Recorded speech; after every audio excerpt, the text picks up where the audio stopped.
The ex-president, Ebele Goodluck Jonathan, told us that he could not wear shoes when he was going to school, showing that he was from an average background home.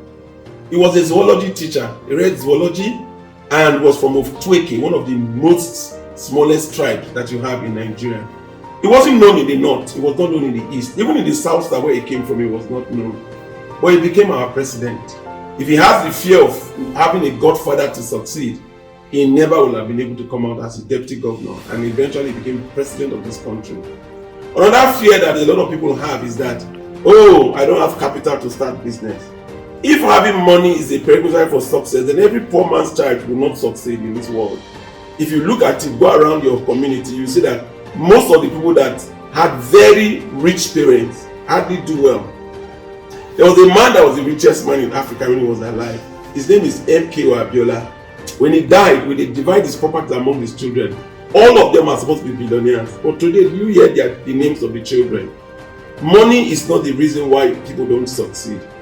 With time, I've come to show a lot of people how they can start most businesses without 1 naira in their pocket. How they can employ somebody and make in excess of 1 million naira a month. How they can sell things like sugarcane with a capital of 20,000 naira and make in excess of 1 million naira. How they can actually build an estate from beginning to end without 1 naira in their pocket. So there are a lot of fears that people have. Another fear that they have that comes out very clearly is the issue of not having enough time, not having manpower. Do you know if it is manpower and how hard you work that wealth is created, then the people carrying trucks and other things in the market will be very rich.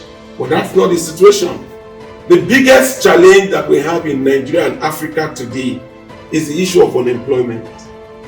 There are a lot of people that are at home today who have graduated and have stayed at home for over 5 years without a job.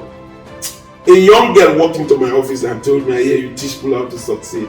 I would like to succeed. And I asked this young lady, what do you do for a living? He said, I'm a marketer.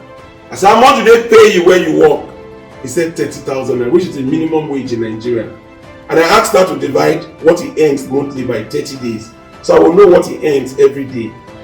Translated to 1,000 naira a day.